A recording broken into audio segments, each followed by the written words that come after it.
Bismillahirrahmanirrahim. Assalamualaikum warahmatullahi wabarakatuh. Perkenalkan, nama saya Yunifgio Dimetriko dengan NIM 190907613 dari Fakultas Teknik Prodi Teknik Elektro Universitas Mula Warman. Saya di sini akan menjelaskan tentang open loop dan closed loop sesuai dengan soal atau latihan yang telah ditentukan. Oke, yang pertama, manakah yang lebih baik antara open loop atau closed loop? Yang pertama harus kita ketahui itu adalah apa itu open loop dan apa itu closed loop.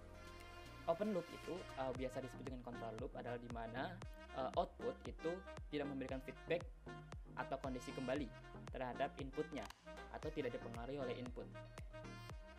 Contohnya apa? Dalam dunia inverter, ketika inverter tersebut berjalan untuk menggerakkan elektromotor, maka inverter tersebut tidak memberikan feedback atau kondisi kepada human atau orang yang mengendalikannya. Contohnya kita mengambil adalah kerja mesin cuci. Kontrol mesin cuci hanya berdasarkan waktu di mana kontrol semua itu tergantung pada waktu yang telah ditentukan oleh humannya. Di mana open loop bekerja pada mesin cuci ini yang mencuci pakaian yang nantinya diharapkan oleh pemakai itu akan bersih, semisal di saat kita mengatur dalam waktu contoh 15 menit. Nah, namun kita tidak tahu status dari apakah baju ini memang sudah bersih menurut mesin cuci atau menurut sistem tersebut atau tidak.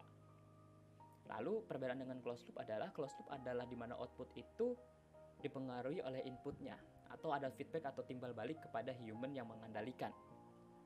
Di mana ini berguna untuk memperkecil error dan memperbesar proteksi yang bisa membuat resiko tinggi dari keluaran tersebut menjadi optimal. Di mana contohnya adalah pada mesin cuci, mereka bisa mendeteksi di mana pakaian ini akan bersih, semisal dalam waktu hanya 10 menit atau kurang dari 15 menit atau kurang dari 10 menit atau bahkan dia harus dicuci lebih dari 15 menit untuk mendapatkan tingkat kebersihan yang memang sudah disesuaikan dengan sensor tersebut. Atau semisal sensor tersebut mendeteksi kuman, maka mereka memerlukan waktu 15 menit untuk mematikan kuman yang ada pada pakaian tersebut, seperti itu. Lalu kalau disuruh memilih manakah yang lebih baik, tentu saja closed loop, karena closed loop ini sudah memiliki di mana outputnya itu memiliki tingkat error atau tingkat kegagalan yang kecil dibandingkan dengan open loop.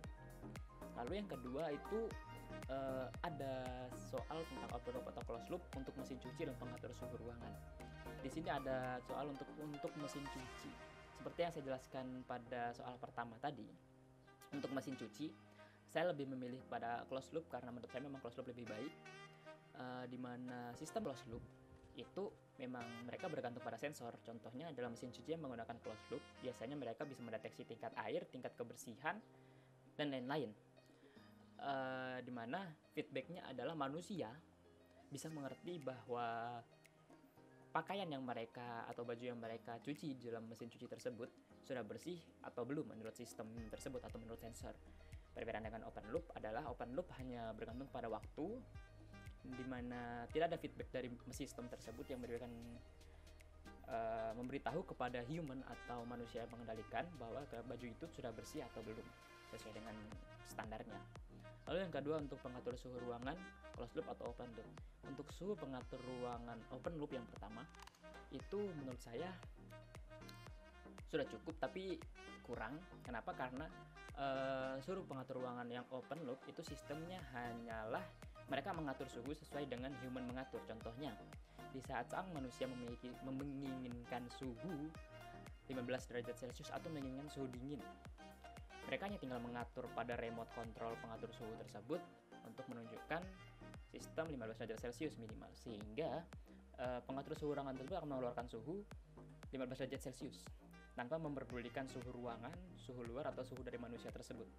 Perbedaannya dengan closed loop adalah dia bisa mendeteksi atau menyensor di mana suhu ruangan, suhu luar ruangan, dan suhu manusia yang masuk ke dalam ruangan tersebut membutuhkan suhu keberapa untuk tidak merasakan terlalu dingin, terlalu panas, atau sejuk. Atau mereka bisa merasakan yang namanya suhu yang sejuk, seperti itu. Dan untuk mengatur ruangan tentu sesuai soal yang pertama tadi saya memilih closed loop karena menurut saya closed loop itu lebih baik. Ya, meskipun closed loop memerlukan dana yang lebih tinggi atau biaya yang lebih tinggi yang pasti. Lalu yang ketiga ada soal di mana mana saya disuruh menentukan komponen-komponen dari sistem kegiatan yang telah ditentukan. Oke, yang pertama ada kegiatan di mana orang menuju kepada benda. Inputnya adalah di mana otak yang memerintahkan kepada saraf motorik tangan untuk bergerak. Outputnya yaitu tangan bisa bergerak menuju benda yang telah ditentukan. Plan-nya itu adalah di mana pergerakan tangan di saat tangan bergerak sesuai dengan sistem saraf yang telah diberikan oleh otak, sistem motorik yang telah diberikan oleh otak di saat ingin menunjuk benda. Transducernya adalah perubahan energi kimia yang ada pada tubuh di saat menggerakkan tangan yang telah diberikan oleh otak. Controllernya sendiri adalah otak. Lalu yang kedua ada kegiatan orang mengendarai sebuah mobil. Inputnya yaitu di mana sistem kendali seperti setir, pedal gas, lalu pedal kopling dan pedal rem, serta pengendali engine atau gear. Nah, outputnya adalah mobil tersebut bisa bergerak. Lalu plan-nya adalah di mana pergerakan mesin atau piston yang disebabkan oleh input dari semisal human tersebut menginjak pedal gas sehingga engine atau mesin dari mobil tersebut bisa bergerak dan kemudian menggerakkan sistem-sistem dari mobil tersebut sehingga mobil dapat bergerak sesuai dengan keinginan. Transducernya adalah perubahan energi dari sumber bahan bakar dari mobil tersebut untuk menjadi energi mekanik dari saat menggerakkan kendali mobil. Lalu kontrolnya sendiri adalah human yang mengendarai mobil tersebut. Lalu yang ketiga adalah kegiatan robot di saat mengambil barang. Kita ambil di sini robotnya adalah robot yang dikeluarkan oleh remote control semisal. Inputnya adalah perintah yang diberikan oleh human melalui remote control tersebut kepada robot pengambil barang. Lalu outputnya adalah robot tersebut bisa bergerak untuk mengambil barang. Di sini adalah ada plan-nya, yaitu di mana robot tersebut bisa bergerak sesuai dengan perintah yang telah diberikan melalui sistem dari remote yang memiliki microcontroller yang saling berkaitan dengan microcontroller yang berada dalam robot tersebut. Lalu transducernya adalah perubahan energi listrik atau tegangan yang dikomposisikan dengan microcontroller sehingga memerintahkan dari robot tersebut bergerak sesuai dengan yang diperintahkan melalui remote control tersebut. Controller tersebut yaitu manusia itu sendiri yang menggerakkan remote control tersebut.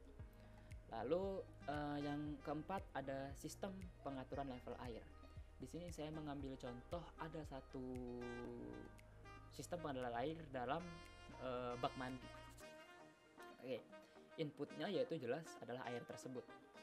Lalu outputnya adalah keinginan dari sang human di mana air tersebut akan berhenti mengalir di saat ketinggian tertentu atau ketinggian potensial tertentu. Lalu plan-nya adalah di mana air yang mengalir itu akan berhenti mengalir atau bak itu akan berhenti terisi dengan air di saat target dari ketinggian air telah dicapai. Transducernya adalah perubahan dari energi potensial kepada energi mekanik di mana di saat air tersebut dapat mendorong sensor untuk menentukan ketinggian yang telah ditentukan dan menutup dari tempat masuknya air tersebut. Oke. Lalu kontrolernya adalah human yang menentukan di mana sensor air tersebut ketinggian air tersebut, di mana human menentukan ketinggian air tersebut yang diinginkan dan membuat air tersebut akan berhenti di saat ketinggian tersebut telah dicapai. Oke, selanjutnya di sini kita diberikan sebuah sistem ya. Sistem di mana saya akan menjelaskan pertama yaitu adalah komponen-komponen yang ada pada sistem tersebut. Oke. Yang pertama di sini ada input yaitu sebuah tegangan.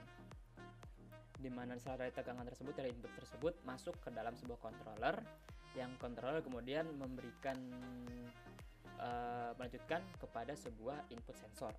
Dari input sensor tersebut di sini terdapat sebuah transducer yaitu pengubah yaitu sebuah alat pengubah energi dari energi tegangan atau listrik tadi untuk menjadi energi mekanik yang melalui sebuah aktuator, yaitu rel atau semacam rantai yang dapat menggerakkan gear yang ada pada sistem tersebut. Lalu di sini dari bergeraknya rel tersebut akan muncul sebuah output sensor yang memiliki tanda panah atau jarum ini, di mana dia akan menunjukkan outputnya. Dia akan menyensor sebuah output yang dihasilkan dari gerakan mekanik tersebut, di mana tadi rantai atau penyambung antara rel itu merupakan sebuah aktuator. Lalu setelah itu di bawah yang garis bergelombang ini merupakan sebuah error detector yang nantinya akan melanjutkan tersebut kepada controller, di mana jika terdapat error. Lalu saya telah membuat diagram bloknya. Yang pertama itu ada input, yaitu tegangan tadi. Lalu ada controller, yaitu yang telah ditentukan controller tadi. Lalu ada input sensor, yaitu mereka yang menyensor input tersebut atau masukannya. Lalu ada aktuator, yaitu tadi adalah rel atau rantai yang akan menggerakkan mekanik gear. Lalu ada plan, di mana proses pergerakan mesin tersebut itu masuk ke dalam plan. Lalu ada output. Di sini di saat hal tersebut sesuai dengan apa yang diinginkan oleh output sensor, maka dia akan masuk langsung ke keluaran. Jika output sensor mengatakan sebuah error, maka dia akan masuk ke dalam error detector, lalu akan kembali ke controller. Sekian presentasi saya mengenai materi open loop dan closed loop tersebut. Jika ada kekurangan, mohon maaf. Sekian yang dapat saya sampaikan. Wassalamualaikum warahmatullahi wabarakatuh.